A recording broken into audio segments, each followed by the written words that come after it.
So today we're talking about this ZT0200. All right, ZT standing for zero tolerance. If you do not know, ZT is under the same company of KAI, which also controls Kershaw as well as Shun knives. So ZT is extremely popular. A lot of people like them. A lot of people collect them, as well as buy them to use them. They make great knives. Essentially, the real simple explanation of what ZT is it's the high-end Kershaws. Kershaw has always been a very well-known company because they make great affordable knives, knives in the like 20 to let's say $60 or $70 range. They come out with a ton of models, a lot of more affordable stuff, a lot of stuff in the $30 and $40 range. So many people are able to pick up tons of new knives all the time. But for the people who like Kershaw as a company and like some of the designs, but they have an urge for a higher end knife, that's where ZT really comes in. It's become quite a staple. It's up there with Benchmade and Spyderco and a lot of the other companies that people just talk about all the time. A lot of people saying, oh, I carry this ZT, I carry that, oh, I want to get this ZT. Very popular. So that brings up the question, well, hey, why don't I have a lot of ZT reviews? Well, there's a simple answer there. Most of the stuff that I review is stuff that I happen to be offered in trades. Some things I specifically look for because people are asking about them. Some things, I have a personal interest in. But generally speaking, when I'm doing trades and stuff, it's what people have and they're offering me. That's what I have available to me. Sometimes I can get certain things from certain companies. I'm sure if I contacted, KAI or ZT specifically and said, hey, I really want this knife to do a review on, maybe I could do that. I try to stay away from that kind of stuff. Like I said, it's easier and better just to work out trades to obtain, new gear and stuff. So that's how I like doing it. And ZTs, when I get them, they're just so immensely popular, they have been, that they just go right back out in trades. So I'll get one and I'll be talking to someone like the day after I get a new ZT and I'm like, oh yeah, I got this new ZT. Oh, I want it. Oh, let's do a trade. So I don't have them long enough to really do reviews on them.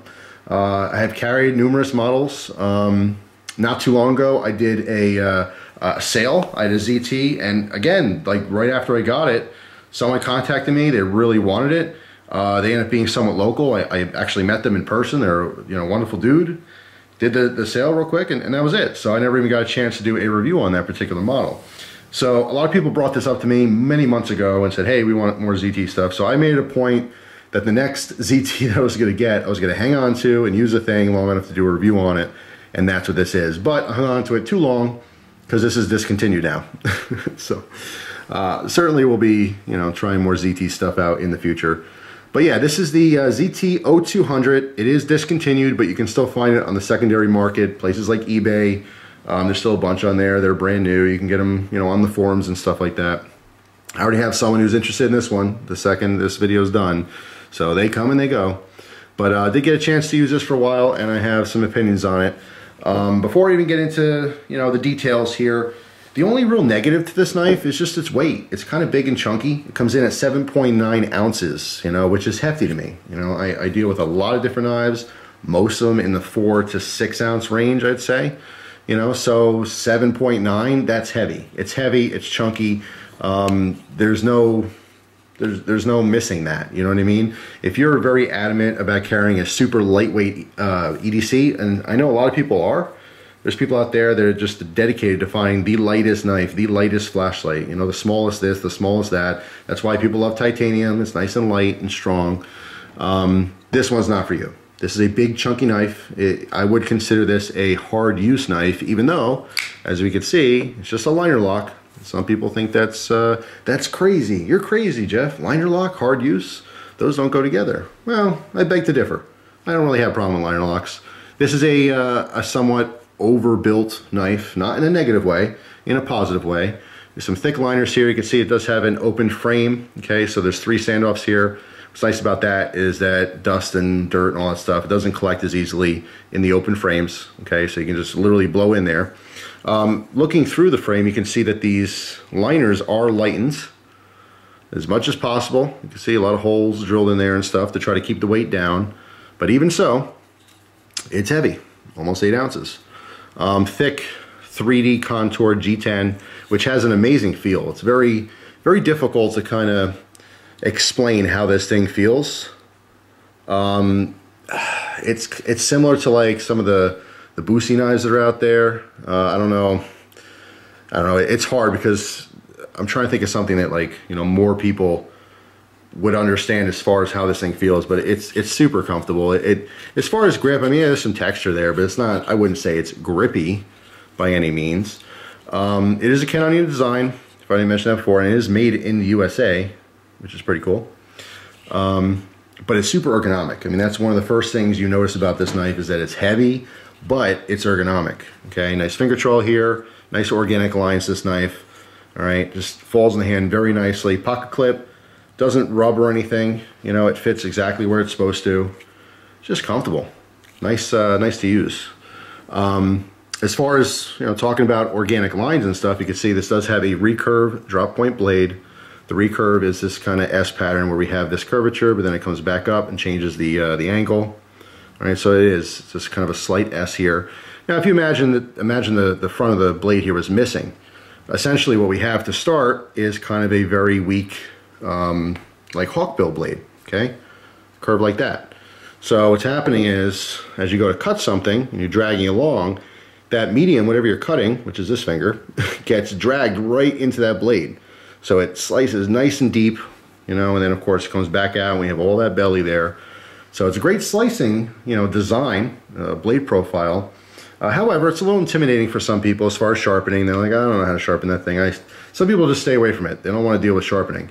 It's really not a big deal. Like anything else, obviously, if you have the right equipment, a little bit of know-how, there's plenty of YouTube videos talking about stuff like this.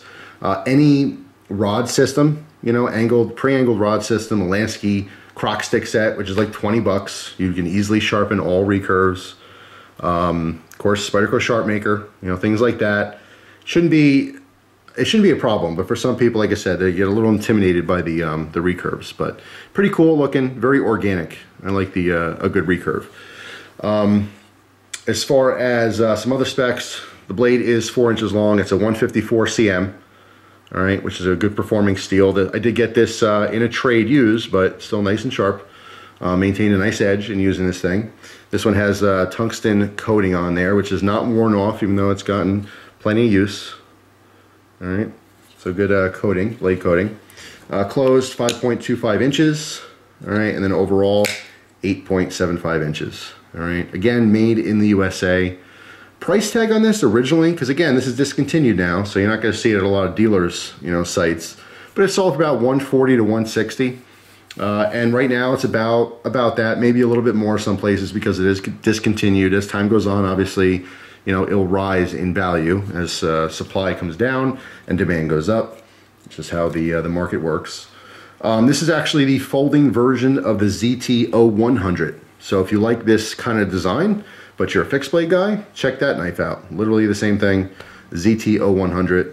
What's kind of unique and different about this one, if you notice the hardware here, our pivot screw is basically just a bolt on one side, and this is a 3/8 inch hex nut, all right, which is supposed to be, you know, easy.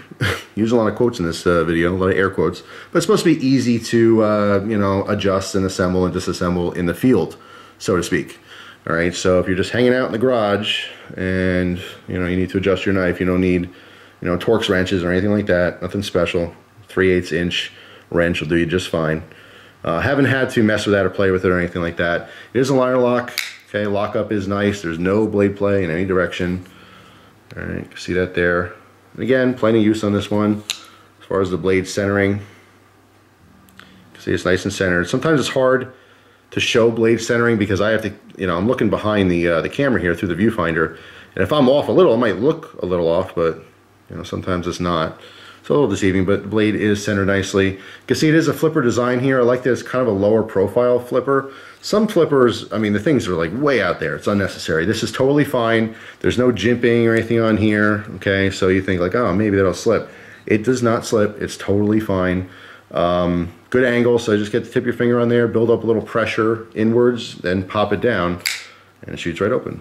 But if you're not into the flipper thing, has dual or ambidextrous thumb studs, okay? Nice oversized thumb studs, very easy to use, lefty and righty. And has pocket clip that is swappable to 4 positions. You can see the cut, or the drill marks there. And they're kind of like separate flats here, so it sits properly. So tip up, tip down, right and left side carry, which is nice. Little kind of short stubby clip which is nice. Not super low profile or anything. There's a lanyard hole on here. So if you want to throw a lanyard, you can certainly do that. Put that on there. As far as the jimping on the back here, you can see it is on the back of the blade. Not super purposeful or anything. But like I said, I mean, your hand kind of locks in because of these ergos. So it is extremely comfortable in carrying. And just very, very much Ken Onion. His designs, they're easily recognizable. Ken definitely has his own thing going on, and this is no exception. And just really, really nice guy. You know, one of my heroes growing up. When I was a teenager getting into knives, God, I had a Ken Onion collection. Everything Kershaw. You know, back in the day, that's when the Kershaw Chive came out and the Kershaw Leak. And, you know, P.S. Ken Onion, his last name's Onion. So we have the Chive, the Leak, the Scallion. You know, these are all types of onions, clearly. So I collected them all, and there was tons of variants on them and stuff. But just really cool knife maker, and I like his stuff, and this is no exception. Just with the ZT logo on there, you get the high performance that you expect. You know, a lot of people have grown to really like ZT as a company. So tons of cool knives out there. This one, like I said, just one of the earlier ones, but sadly discontinued now. I like it. The only downside, like I said, is just the fact that it's heavy. It's a big chunky knife. If you're not into heavy knives, it's not for you. If you are, or you don't mind a heavier knife, you know, a workhorse, this is definitely one worth looking for on the secondary market. So yeah, that's pretty much it. So yeah, I like ZT, in case you're wondering. I just, you know, it's just, I go with the flow with stuff, and I try not to plan too many things. There's certain knives I like, but it's not like I'm looking for this specific company all the time, or that company, or this, you know, it's whatever comes my way, you know what I mean? And when ZTs come my way, they leave often pretty quickly, so I don't get enough time on that particular knife, you know, to test it enough to do a review. But I will say this, if I get new ZTs in the future, and even if I know I'm not gonna have time to do a review on it, I'll still do like first impressions or something, just so you guys can get to see some more ZT stuff. But yeah, that's pretty much it. The ZT0200, pretty cool knife, but no longer with us, you know? So it's gonna be a little bit harder to find as time goes on. So thanks for watching. Post your comments down below. I'd love to hear what ZT models you guys own. If you're a collector, you know, you got more room now on the comment section, so feel free to put your whole collection up there. I'd love to see it. And if you have a recommendation for a specific ZT, let me know about that too. But I am a fan. I know all about them. I've used a few. They're great knives. Just like I said, they come and go. So anyway, hope you guys have a wonderful day, and I will see you guys soon. Take care.